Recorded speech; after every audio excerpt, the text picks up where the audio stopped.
How did you see it as an architect? What was the opportunity there?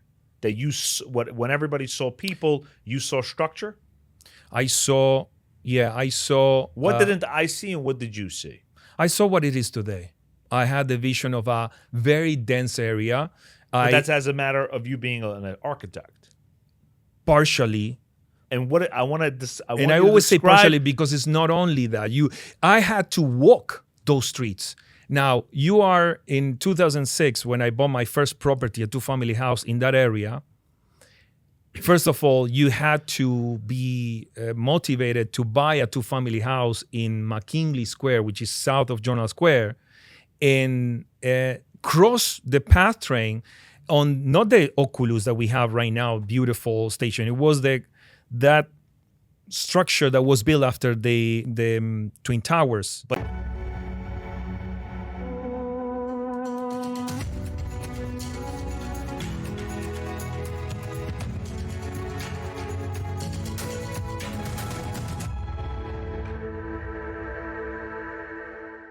And we're back to Confronting the Impossible. My name is Leo Jacobs. I'm your host. This is where we discuss the trials and tribulations of those that have been there and have overcome their impossibilities or the impossibilities of what they were experiencing. Today, I have a wonderful, wonderful guest, Mr. Diego Hodara from Titanium Realty Group. This gentleman has an exceedingly beautiful, challenging, and memorable story, and I want to talk about it with him. Diego, how you doing? All good. Thank you, Leo, for inviting me. It's a pleasure. So, before we begin discussing the exceedingly difficult challenges of being an entrepreneur, beginning a business, and really flying high, or some say flying low while you're flying high, tell us the pedigree information about you. Where were you born? What your birthday is, something great about you, where you started. Tell us and give us that road, please. Yes, I was born in Uruguay. My mother's Argentinian, my father from Uruguay. They met in Uruguay. I was born there. Families from Europe, Jewish background. From my father's side, Sephardic. And from my mother's side, Ashkenazi, from Hungary. And because I was in Uruguay and my closest grandparents were the Turkish one, that's how I grew up in a Sephardic community. Pretty secular. In Uruguay, it wasn't easy to be Shomer Shabbat and in terms of keeping kosher. Why? Finding kosher food wasn't that easy. In fact, I had friends who were practicing, and sometimes you go to the university and you have an exam on Saturday. And you will go and tell the professors, I cannot take the exam on Saturday. And, there was no, it wasn't easy. But we were very active in the community. Who's we? Among all of the young generation and what is called Tnuot, like Maccabi, Betar, and all these youth organizations. So you attend every Saturday there, keeping tradition. Then you become a madrich, like a mentor or counselor that you handle. You're dealing with kids. You learn to team up with your partners when you are in the maybe 16 years old and you are already a leader.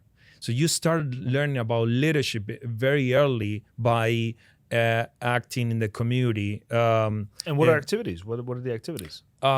Everything. We'll spend the whole Saturday afternoon. Families would leave the kids in each of these young youth Jewish organizations and leave, and the kids will spend the whole afternoon learning about limudei, geography of Israel, or learning about holidays, learning about tradition, the next what's the next holiday coming in. And that was the way to keep up with Jewish traditions, and every high holidays attend the synagogues. So you went to school to become whom? Do you have a profession? I'm an architect by trade. What does that mean?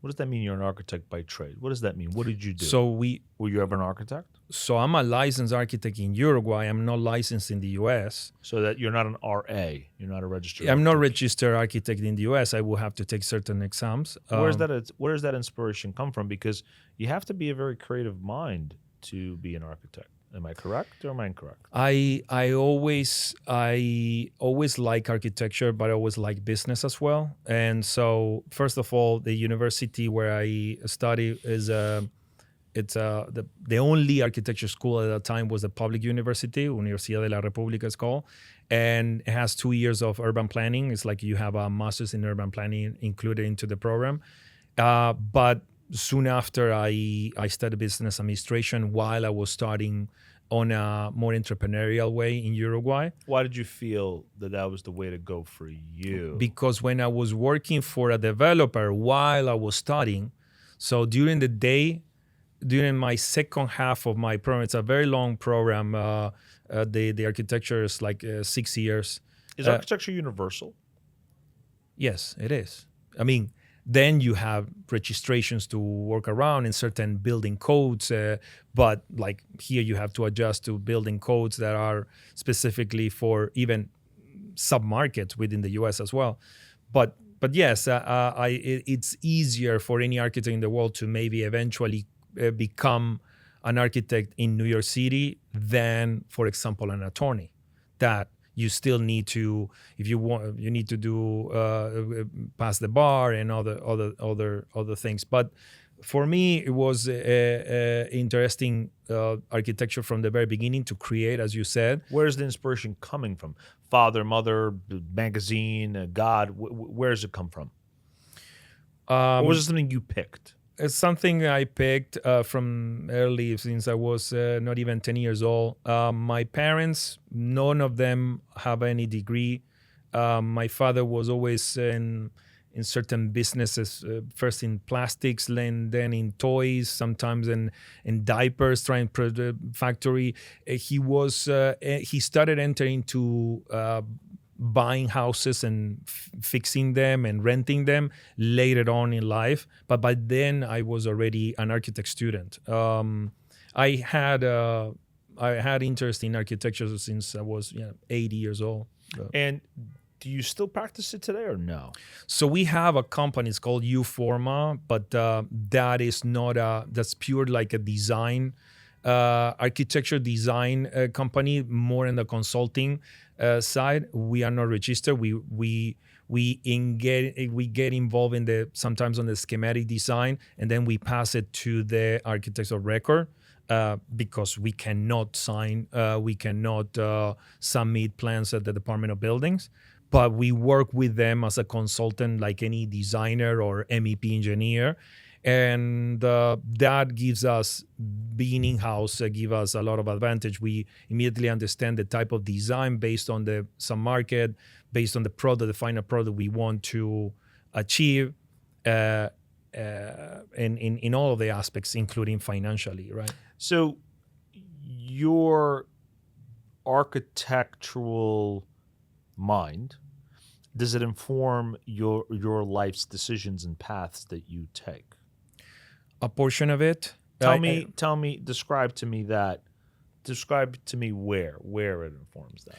It's not only architecture. The urban planning know-how was key for me, for my building my development company and strategy. Also, my background in construction, since I was, my second half of my life as a student, I was working during the day for a developer as a construction manager, being on the ground from 7 o'clock in the morning until 4 o'clock in the afternoon. My question really is, given the fact that you're an architect, you're a builder of design, right?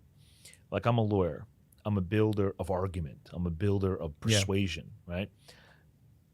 I'm asking, as an architect, you were built to do something, and did that what was built to do something inform you in your life's decisions? That's what I'm saying. Yeah, but partially. It definitely helps. And it definitely how? helps. I want to know how.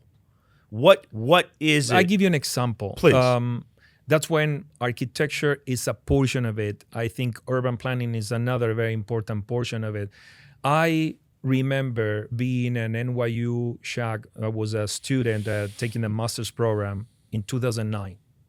And For architecture or development? no, NYU SHAG program was taking a master's in real estate finance and investment. Okay, because I knew architecture, urban planning, I knew construction. I needed more finance background.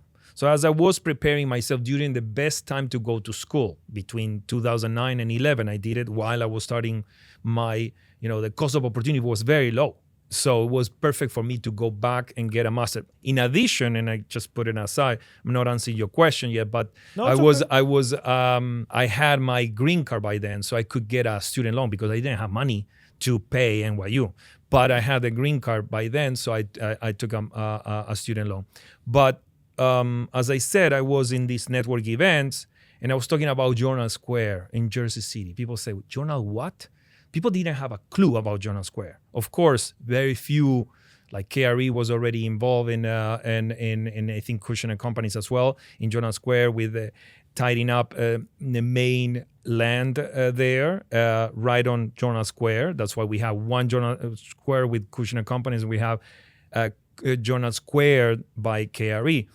And people didn't have a clue. And I said, this is a no-brainer. It would, because of I was looking at all the fundamentals in that area, and from microeconomics, social economics, the infrastructure, the PASS train getting to World Trade Center in 10 minutes and Herald Square in 17 minutes, many other things. Lot of land, parking lots, less friction with the community because who would complain starting developing in a land that is just open there And with barren, parking lot? yeah. Yeah, so it wasn't blighted, So but it was as an kind architect, so that's how I saw that opportunity. how did you see it? How did you see it as an architect? What was the opportunity there? That when everybody saw people, you saw structure? I saw. What didn't I see and what did you see? I saw what it is today. I had the vision of a very dense area. But that's as a matter of you being an architect. Partially. And what I want to, I always say partially because it's not only that. I had to walk those streets. Now, you are in 2006 when I bought my first property, a two-family house in that area.